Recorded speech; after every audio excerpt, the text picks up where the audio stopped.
bien, vamos con una nueva entrevista. Estamos en el estudio con Adriana Urrutia, directora de la Escuela de Ciencia Política de la Universidad Antonio Ruiz de Montoya, y le damos la bienvenida. ¿Qué tal, Adriana? Muchas gracias, Mirta, por la invitación. A ti por acompañarnos. Vamos a hablar de un tema, por supuesto, de interés público, el civismo en nuestro país, la participación cívica de los jóvenes, por ejemplo, a puertas ya de un nuevo proceso electoral el 7 de octubre. Estamos a casi nada. A casi nada. Un par de meses nada más. Y pues empecemos por lo más básico, Adriana, por favor. ¿Qué debemos entender los peruanos por civismo? El civismo es esta capacidad que tenemos de convivir con el otro, ¿no? Y acá se habla de civismo en el sentido de el respeto a las libertades ajenas y la comprensión que la libertad de uno mismo llega hasta donde uno vulnera la libertad del otro, ¿no? Pero quizás nosotros en la Escuela de Ciencia Política, en la formación de los estudiantes, más que hablar de civismo, que es este concepto que tiene que ver, que a veces nos enseñan en el colegio. Claro, y que uno ¿no? en realidad piensa en cosas como los símbolos patrios, exacto, los héroes, ¿no? no sé, ¿no? Pero no en el comportamiento en sí. No en el comportamiento. Y para hablar de comportamiento quizás sea necesario hablar de ciudadanía, ¿no? Y lo que importa en la ciudadanía es que tenemos el derecho de ejercerla, ¿no? Y cómo la ejercemos, qué hacemos para ejercerla, es lo que tenemos que tener siempre presentes como ciudadanos peruanos, ¿cierto? Y el voto, el proceso electoral es una manera de ejercer ciudadanía y por eso debe importarnos, porque es nuestro derecho y nuestra manera, la manera que tenemos nosotros y los jóvenes de expresarse como ciudadanos peruanos. ¿Cómo se forma a los jóvenes en ese camino en el que tú misma estás mencionando, ¿no? Que tiene que ver con acciones como votar, respetar al otro, convivir de manera cívica? Sí, y se forma en muchos espacios, ¿no? Y los procesos de formación no solo son, pues, como conversábamos, educación cívica en el colegio, ¿no? No solo es responsabilidad del profesor de educación cívica, es responsabilidad del hermano, el papá, los abuelos que forman en la familia ciertos valores, como el respeto mutuo, el interés, la curiosidad, el valor por el otro, pero también dependen de espacios de formación institucional como los colegios, otros centros de formación y fundamentalmente la universidad, ¿no? Y la universidad tiene un rol fundamental. ¿Por qué? Porque coincide con la entrada en esta vida política de los jóvenes, en el sentido que cumplen 18 años estando en la universidad y es la primera vez que van a votar, ¿cierto? Es como si cada actor en realidad tuviese algo que compartir, ¿no? Con la persona que está en formación, desde la casa los valores, como decías tú, en la escuela, ¿no? El civismo y nuestras autoridades, ojo, bueno, y ahí sí entran todos, me parece, un poco enseñar con el ejemplo. Enseñar con el ejemplo, ¿no? Y acá lo que en el marco de las próximas elecciones, no sé si sabías, Mirta, pero van a votar más de 7 millones de jóvenes, ¿no? Y 7 millones es 30% de los electores. Es decir, 1 de cada 3 peruanos que va a votar en el próximo proceso electoral son jóvenes. Entonces, la campaña debe estar pensada para los jóvenes. Claro que sí, son importantes sin duda, y es importante también empoderarlos en información. ¿Cómo entran a tallar los derechos y los deberes, por ejemplo, de un ciudadano cuando hablamos de civismo? Acá lo que es importante es que el primero que tiene que tener en claro esto es el candidato. ¿Por qué? Porque el candidato propone, digamos, un plan de ejecución de aquí a algunos años, el tiempo que vaya a estar en el cargo, ¿no?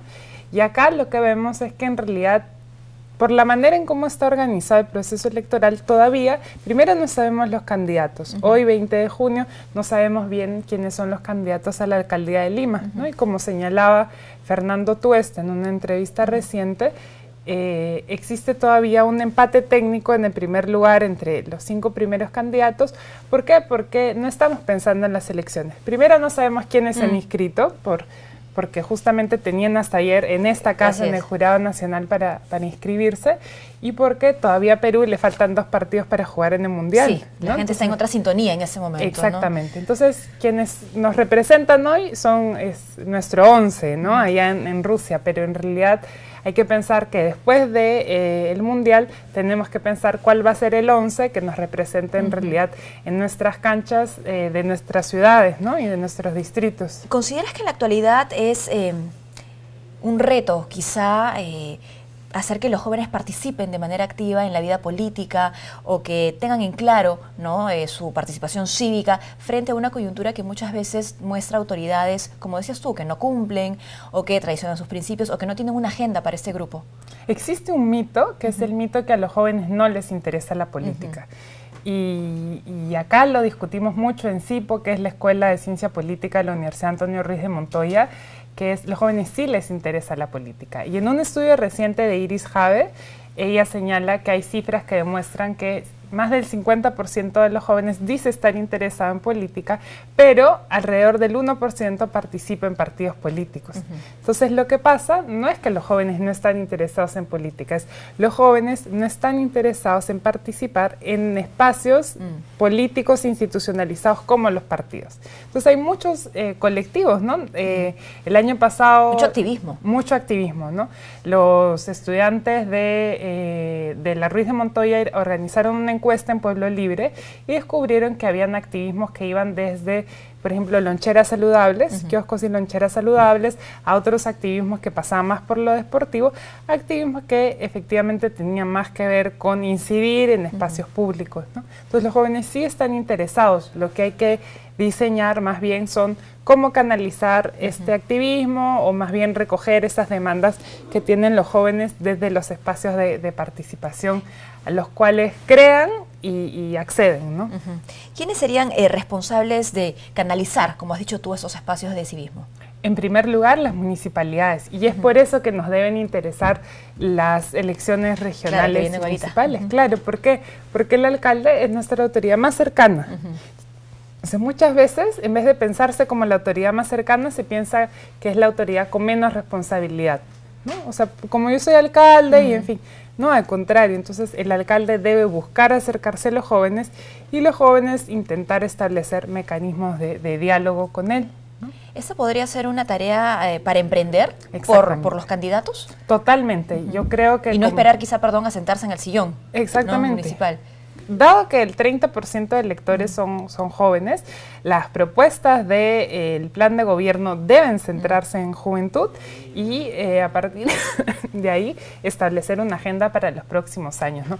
De nuevo, basándome en los estudios que hicieron los alumnos de la Escuela de Ciencia Política de la Ruiz el año pasado, ¿qué demandas encontraban ellos en un distrito como Pueblo Libre? La primera demanda, bueno, es natural que así sea, es una demanda laboral, de posibilidades de inserción en el mercado laboral.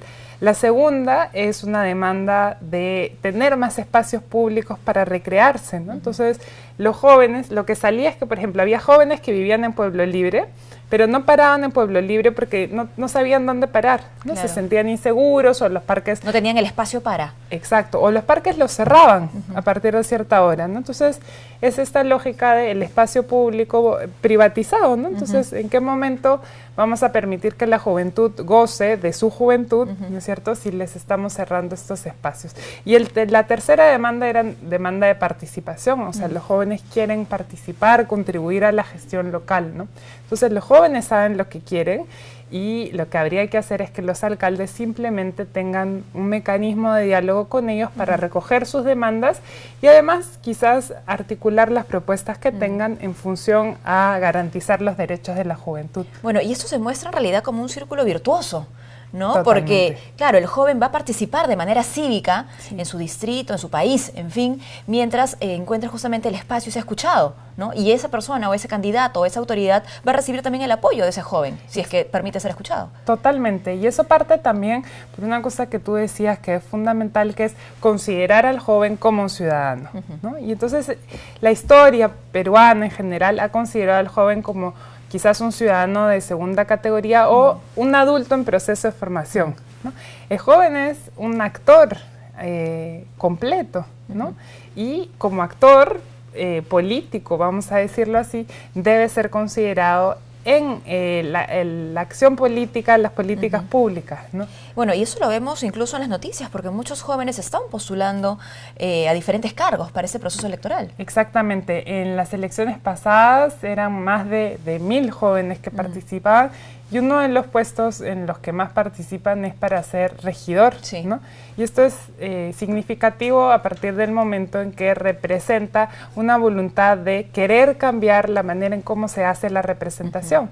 O sea, son jóvenes de generaciones cuyos partidos no los representan y ellos toman la decisión de decir, bueno, yo ahora voy a cambiar esto, voy a estar más cercano al electorado, en fin, ¿no?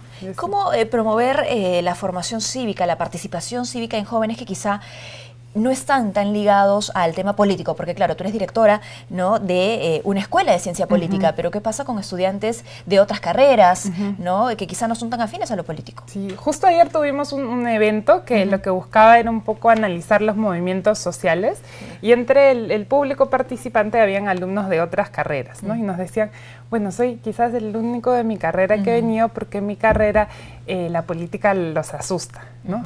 Entonces nosotros vamos a organizar una campaña que quizás se llame Guácala la política, ¿no?